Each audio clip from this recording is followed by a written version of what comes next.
Welcome to my vlog looking at skills and capacities within speed and agility. I'll be analysing the dependent relationship that presents itself within the drills I chose. This is linked to my first vlog where a similar relationship presented itself within the weight room. I will also be looking at the theme of historical movement patterns and how these significantly affect both skill and capacity. First, we'll be looking at the half-kneeling sprint start. My first athlete with a capacity limitation is Wayne. Hip mobility is his capacity limitation. My second athlete with a skill limitation is James, who has a gymnastics background but has never been coached sprint mechanics. We'll look at Wayne's sprint drill first to analyse how he currently performs the task. As we can see, he's lacking hip flexion of the front leg. A small hip angle, which would be created by a high knee, has been suggested to allow a greater rate of force development in acceleration due to higher limb velocity. If we look at the image showing his greatest hip flexion, the angle between the torso and thigh is measured at 78.3 degrees. The red lines depict where we would ideally want to see the torso and thigh, with the thigh parallel to the ground. Wayne is not reaching optimal hip flexion within this acceleration stage. If we watch the slow-mo video again, Wayne's forward lean is sufficient to gain horizontal force, which is desired during the acceleration phase. His swing leg also comes through with his ankle passing at the height of the other knee. This and his torso lean demonstrate his skill and knowledge of sprint mechanics. Wayne's lack of capacity in terms of range of motion at the hip is restricting his sprint mechanics and his rate of force development. With less hip flexion, he will have a lower limb velocity, and this is also likely to impact his body positioning. If we were able to have more hip flexion, he could also have a greater forward lean, creating more horizontal force. His lack of capacity is affecting optimal sprinting mechanics, despite having sufficient skill in this task. This is the first demonstration of the balance that is required from skill and capacity. One without the other will not bring about optimal movement pathways. To further test that capacity is Wayne's issue, we performed the A-skip drill. Coordination and timing of the A-skip did not seem a problem. He knew we were trying to aim for a higher degree of hip flexion, but was struggling to reach this position. This further supported my assessment of capacity being the issue.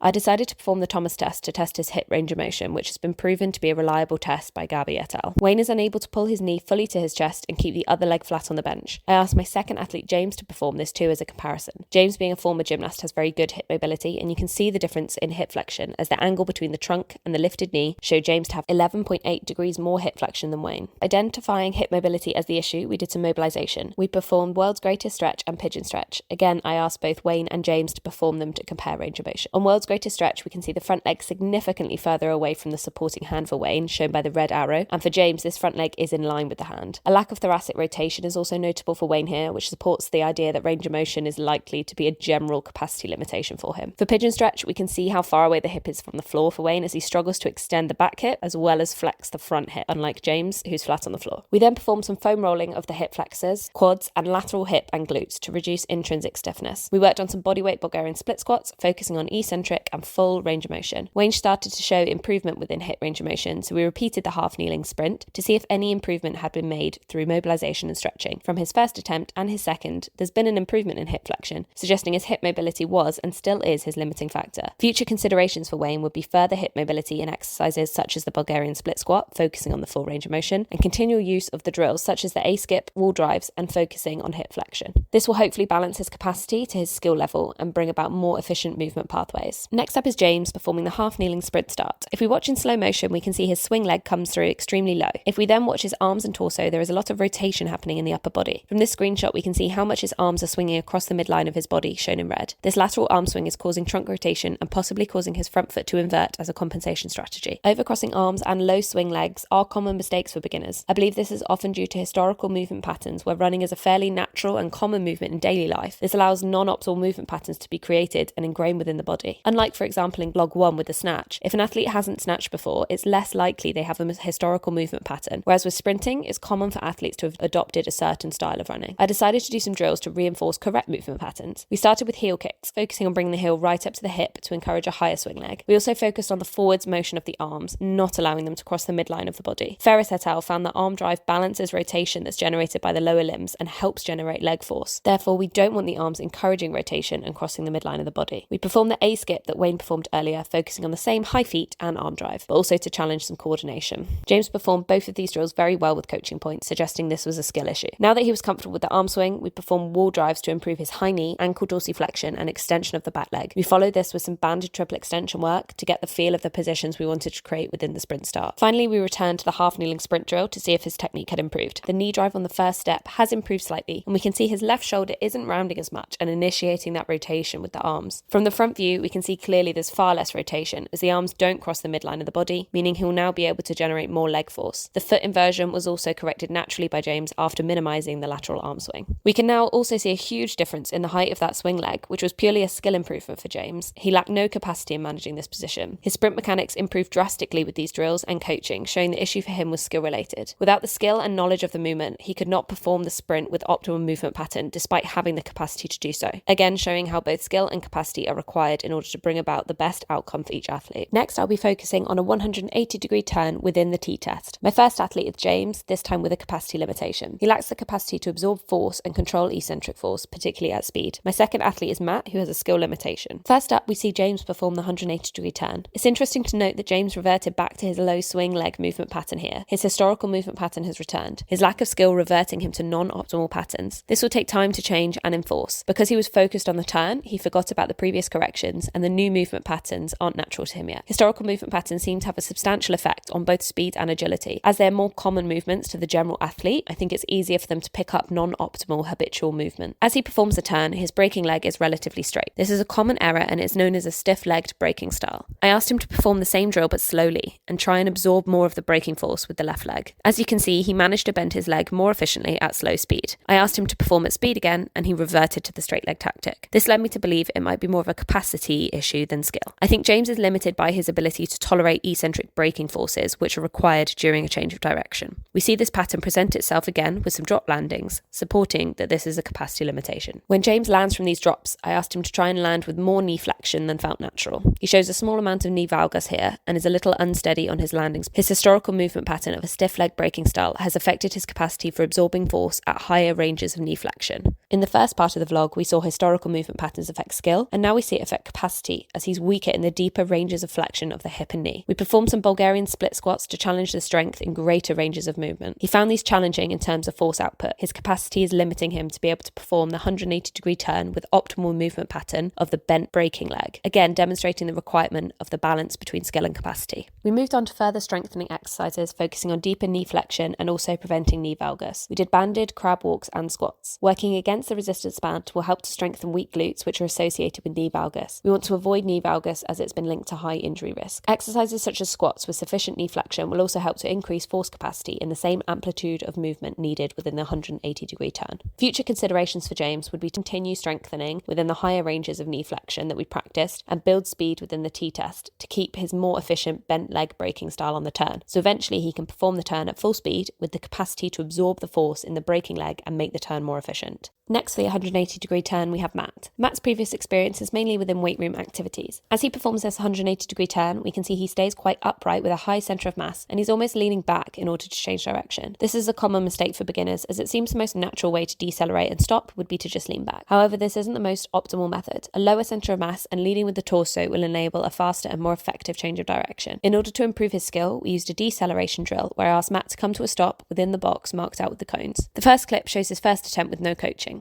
I then coached him to have a lower centre of mass and when he stops to keep his shoulders over his hips. As you can see from the second attempt, he manages this with the simple cues. On the last attempt, I asked him to keep his head up and imagine he's coming face to face with someone. As you can see from these images, he manages to improve body position every time until we see the desired athletic position in attempt 3. To reinforce these positions on a single leg that might be more transferable to the 180-degree turn, I asked Matt to perform some skater jumps. As you can see from the first set, Matt's centre of mass is higher and he's less stable than in the second set after some practice. He's managing to transfer the cues from the deceleration drill over to the skater squat successfully. We then return to the 180-degree turn. From this clip, we can see a much lower centre of mass than his first try, but as he tries to do so, his torso and head lean quite far forwards. I asked him to try again, but keep the torso up and imagine he's needing to look out for where he's going, just like the deceleration drill. As we can see from the second clip, this cue and the visualization help Matt maintain a better torso position whilst keeping the lower centre of mass. If we compare this final attempt with his very first attempt, we can see a huge improvement in terms of leading with the torso, lower centre of mass, and shoulders over the hips. This improvement shows that Matt was lacking the skill of the 180-degree turn and decelerating. Due to his sufficient capacity from his history of gym-based activity, by adding the skills required to perform this change of direction drill, he can use his optimal movement pathway as he's got a more balanced possession of skill and capacity now. Overall, I found historical movement patterns within speed and agility to be more difficult to overcome than within weight room activities. My sprint drill and 180-degree turn are more everyday movement patterns than the weight room ones I chose. This meant skill and capacity were more effective by historical movement patterns and required more coaching. Within speed and agility, skill and capacity have shown to be dependent on one another and required in balance. Without ample capacity, it's unlikely the movement will be done in a highly skilled manner, as the body cannot tolerate ideal positions. And without ample skill and purely having capacity and no technical ability, it will not produce the correct movement patterns. A balance of both skill and capacity are required for the athlete to produce optimum movement pathways.